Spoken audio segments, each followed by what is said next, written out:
संगम YouTube channel से दर्शकों मैं आपका अभिनंदन करता हूं, नमस्कार करता हूं। विश्वकांत मिश्र, मैं आज छत्तीसगढ़ की राजधानी रायपुर के निकट धमतरी में पधारा हूं। धमतरी में आने का एक सौभाग्य मिला है। पधारा क्या, ये थोड़ा सा शब्द गलत हो गया, ये मुझे अवसर मिला है, ये मेरा सौभाग्य था कि यहाँ पे मैं आया। धमतरी छत्तीसगढ़ का वो जिला है जो नवसृजित प्रांतों में से एक जिला है और नवसृजित प्रांतों में से इस जिले के अंतर्गत उसी प्रकार से जोश है, खुलूस है, उत्साह है और कुछ करने का एक जज्बा है। कुछ करने का जज्बा जब मैं ये कह रहा हूँ तो समाज के चतुर्दिक विकास की तरफ यहाँ के लोगों का एक अभिनव समर्पण है और इस अभिनव समर्पण में मैं महिलाओं और पुरुषों का बराबरी का हाथ देख रहा हूँ, उनका योगदान देख रहा हूँ। चाहे स्वच्छता हो, चाहे समाज में कुछ करने के जज्बा हो, चाहे दिव्यांगों से जुड़े सरोकारों को मूर्त रूप देना हो। इसी मूर्त रूप देने के क्रम में मैं मिला हूँ। आज यहाँ पर दिव्यांग युवा परिचय सम्मेलन हो रहा था, युवा युवतियों का परिचय सम्मेलन हो रहा था विवाह के लिए। उसी युवा परिचय सम्मेलन के अंतर्गत मैं अत्यंत उत्साही और समर्पित समाज की, जो जैसे कहा जाता है ना, या देवी स्वरूपेण शक्ति रूपेण संस्था नमस्तस्यै नमस्तस्यै नमस्तस्यै नमो नमः, उन देवियों को मैं नमस्कार करते हुए मैं आज का क्रम बढ़ाता हूं। और मैं सबसे पहले मैं यहाँ पे नीतू श्रीवास्तव जी से इस मंच के विषय में और उनके सबके विषय में पहले आपका परिचय लेना चाहूँगा। परिचय लेने के बाद कुछ प्रश्न को उत्तर लूँगा और फिर उत्तर लेने के बाद आप लोगों को प्रेरित करने के लिए, उनके जज्बे को आप लोगों के सामने परोसने के लिए मैं कुछ बातें उनसे करना चाहूँगा। आशा है आप लोग हमारे साथ बने रहेंगे और हमारे इस चैनल को आगे बढ़ाने में अपना पूरा मदद देंगे। चलिए मैं मिलता हूँ नीतू श्रीवास्तव जी से। नमस्कार। बहुत बहुत धन्यवाद आपका। तो नीतू जी, बहुत बहुत धन्यवाद आपका। संस्था के विषय में तुम पूरा परिचय बताइए और फिर सभी बहनों से मैं परिचय लेता। जी, मेरा नाम नीतू श्रीवास्तव है और मैं श्रुति फाउंडेशन छत्तीसगढ़ संस्था की फाउंडर अध्यक्ष हूँ और वर्तमान में मैं भारतीय जनता पार्टी की जिला उपाध्यक्ष हूँ, महिला मोर्चा की, और श्रम विभाग की सदस्य हूँ। आज मैं दिव्यांग वैवाहिक परिचय सम्मेलन में धमतरी में शामिल हुई हूँ और इस परिचय सम्मेलन का मतलब आधा काम मतलब हो चुका है और इसमें हमने यहाँ पर देखा कि कई दिव्यांग जोड़े दिव्यांग लोग आए हैं और अलग अलग प्रकार की दिव्यांगता है। कोई देख नहीं सकता है, कोई सुन नहीं सकता है, कोई बोल नहीं सकता है, किसी का एक पैर नहीं है या कोई लकवा है। ऐसे तमाम दिव्यांग यहाँ पर शामिल हुए हैं जिसमें युवती हैं, युवक हैं। और यहाँ पर आके हमको एक चीज़ समझ आई कि कहीं ना कहीं दिव्यांगों के लिए सिर्फ और सिर्फ दिव्यांग ही क्यों सोचते हैं, आम लोग इनके लिए क्यों नहीं सोचते हैं। यहाँ भी हम इस कार्यक्रम में शामिल हुए हैं एज ए गेस्ट बनकर, तो यहाँ भी जो आयोजक टीम है वो दिव्यांग ही है, पूरी की पूरी समिति दिव्यांग है। तो कहीं ना कहीं मुझे ये बहुत दुख लगता है कि एक दिव्यांग के लिए सिर्फ दिव्यांग ही क्यों सोचता है। हमारा समाज आगे आना चाहिए और समाज के लोगों को आगे आना चाहिए और इस प्रकार के जो आयोजन होते हैं ये कहीं ना कहीं हम जैसे लोगों को भी करवाने चाहिए ताकि दिव्यांगों को भी ये लगे कि हम अलग नहीं हैं। कहीं ना कहीं एक उनके अंदर में ये पीड़ा है। जैसे अभी नीतू जी ने बताया कि दिव्यांगों के लिए जब विवाह की बात होती है तो दिव्यांगों के लिए दिव्यांग की ही बात क्यों सोची जाती है।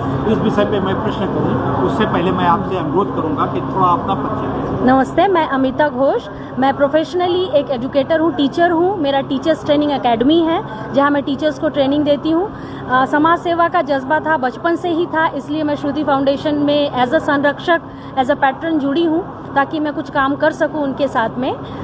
दिव्यांगों के लिए सिर्फ दिव्यांग ही क्यों सोचते हैं और वही क्यों आगे आते हैं, ये टोटली एक डिफरेंट पॉइंट है। सबसे पहले तो हमें दिव्यांगों को एक स्पेशल ट्रीटमेंट की मुझे लगता है ज़रूरत नहीं है, क्योंकि उनको हमको मेन स्ट्रीम में लाना पड़ेगा। सबसे पहले ये समझना पड़ेगा कि हाँ, थोड़ा बहुत जो भी है उनमें प्रॉब्लम्स अगर है भी तो वो हमारी तरह ही हैं। उनको सिंपैथी दिखाने की ज़रूरत मुझे नहीं लगती कि ऐसा है। और दिव्यांग को दिव्यांग से ही शादी करनी चाहिए या उनको शादी ही करनी चाहिए, वो भी मुझे उतना इम्पोर्टेंट नहीं लगता। सिर्फ दिव्यांग ही नहीं, नॉर्मल लोगों को भी शादी करनी ही चाहिए। दिव्यांग को शादी ही करनी चाहिए, नहीं दिव्यांग को भी शादी। हाँ, ये मुझे नहीं लगता इम्पोर्टेंट। वो करना चाहे तो करें, बट प्रॉब्लम ये होती है कि दिव्यांगों को सबसे बेसिक प्रॉब्लम ये है कि उनको उनके घर से सपोर्ट नहीं मिलता। तो ऐसे में एक जीवन साथी की ज़रूरत महसूस होती है। आज यहाँ पर मैंने देखा कि कई बच्चे ऐसे हैं, लड़के लड़कियाँ, जिन्होंने अपने घर में इन्फॉर्म तक नहीं किया। बेसिकली लड़कियाँ, मुझे ये दिखा कि उन्होंने अभी तक घर में इन्फॉर्म तक नहीं किया है और उनके घर वाले सपोर्ट भी नहीं करते। वो इसलिए ढूंढ रहे हैं क्योंकि उनको घर से सपोर्ट नहीं मिल रहा। तो तब तो एक जीवन साथी की ज़रूरत होती है, एक नॉर्मल इंसान को भी होती है। Thank you so much. अच्छा, अब जीवन साथी की सबको ज़रूरत होती है और वो जीवन साथी की ज़रूरत में हम जब बात करते हैं तो आप आगे बात को बढ़ाते हुए अपनी थोड़ी सी अपना परिचय दीजिए। मैं धमतरी से डॉक्टर सरिता दोषी बोल रही हूँ, मानसिक दिव्यांग प्रशिक्षण केंद्र।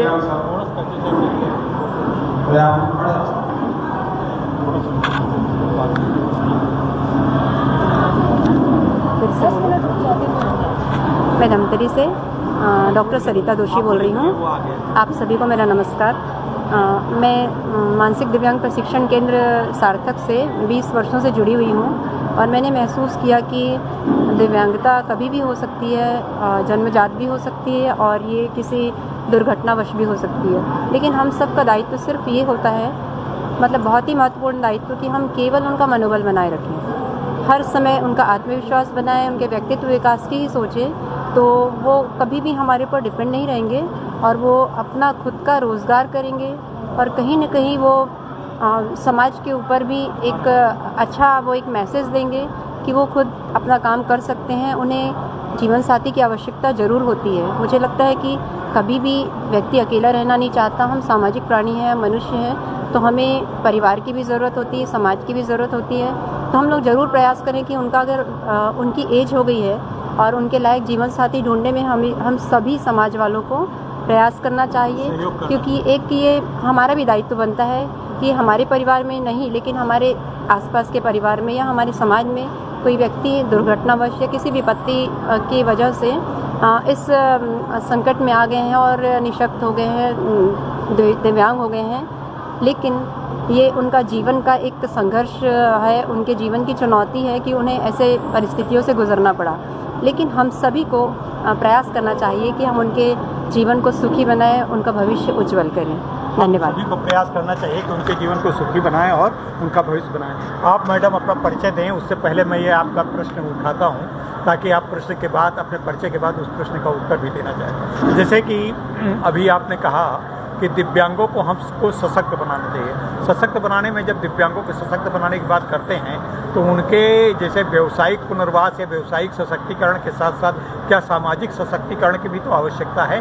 भाई माँ बाप उनके स्वर्गवास हो जाएगा, चले जाएंगे, भाई बहन आज किसी को अपना परिवार बसाएंगे, तो उनके साथ आखिर में कौन उनका जीवन साथी होगा। तो इस विषय पे क्या आवश्यकता है कि उसको आगे बढ़ाया जाए, इस विषय में आप अपना परिचय दें और थोड़ा सा इसका उत्तर देने का कृपा करें। आप सभी को मेरा नमस्कार।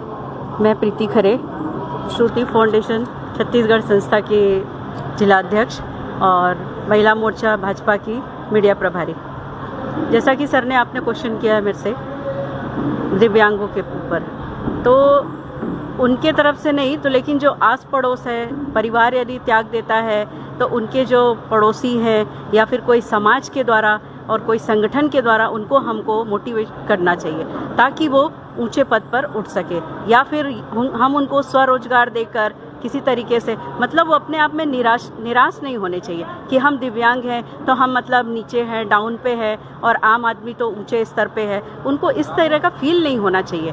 मतलब आज के उसमें युग में तो हर कोई बराबर चल रहा है और देखा जाए तो आम आदमी से ज़्यादा दिव्यांग जो पर्सन है वो सबसे अच्छा कार्य करते हैं और बहुत ईमानदारी से काम करते हैं। बस हमको एक मोटिवेट करना है उनको उस मंच पे लाके या फिर आम पब्लिक के सामने भी कि वो ऊंचे दर्जे के व्यक्ति हैं आज की डेट में। उस ऊंचे दर्जे के साथ साथ उनके लिए जीवन साथी की भी आवश्यकता होती है। जी, जीवन साथी, परिवार बढ़ सके जी, और वो अकेले जब उनका कोई संरक्षक न रह सके जी, तो चाहे महिला हो चाहे पुरुष हो, जी, उसका जीवन साथी उनकी एक हाथ का आलम बन सके। बिल्कुल बिल्कुल, एक हाथ का सहारा भी रहे उनका, मतलब उनको सपोर्ट चाहिए। तो जीवन साथी की तो ज़रूरत है ही और अच्छे जीवन साथी की ज़रूरत है उनको।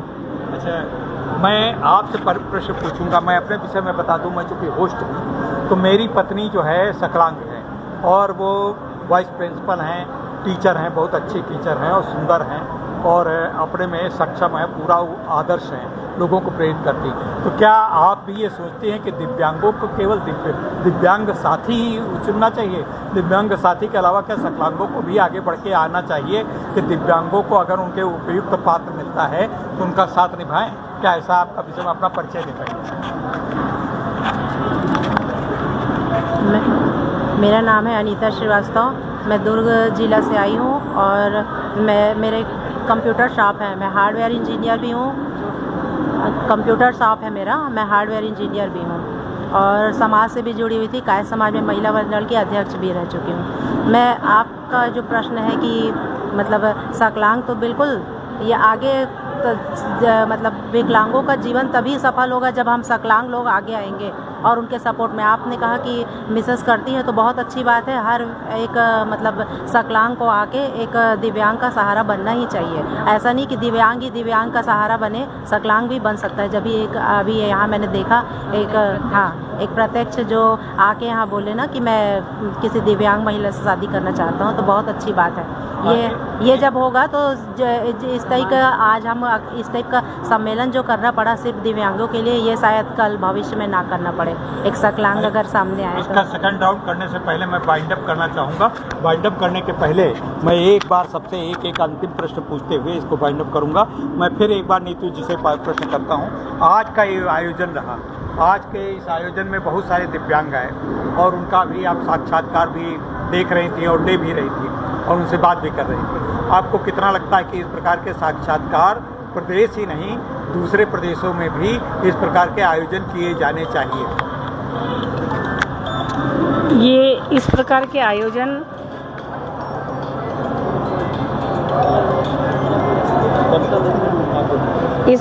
आयोजन जिला स्तर पर, प्रदेश स्तर पर, सभी स्तर पर होने चाहिए। लेकिन मुझे ऐसा लगा कि ये जो परिचय सम्मेलन होता है ना, इसमें कुछ थोड़ा सा बदलाव लाना ज़रूरी है। जैसे कि देखिए, अभी कोई लड़का आके मंच में अपना परिचय दे रहा है, लड़की आके मंच में अपना परिचय दे रही है, तो कहीं ना कहीं एक संकोच होता है। इतने लोगों को हम जानते नहीं हैं, पहचानते नहीं हैं, उनके बीच में आकर जब हम अपना परिचय देते हैं और परिवार का कोई सदस्य हमारे साथ नहीं खड़ा होता है, तो कहीं ना कहीं थोड़ा सा इंसान नर्वस हो जाता है। तो मुझे ऐसा लगता है कि ये जो परिचय सम्मेलन हो रहा है, तो मेरे को ऐसा लगता है कि इसको दो पार्ट में बांटा जाए। इसको दो पार्ट में बांटा जाए। एक पार्ट में परिचय दे दिया जाए जो मंच पे देते हैं, और सेकंड पार्ट में युवक युवती के परिवार वालों को और युवक युवती को एक अलग स्थान पर बैठा दिया जाए, ताकि वो लोग हम सब के अलावा आपस में चर्चा करके थोड़ा और एक दूसरे को जान पहचान लें।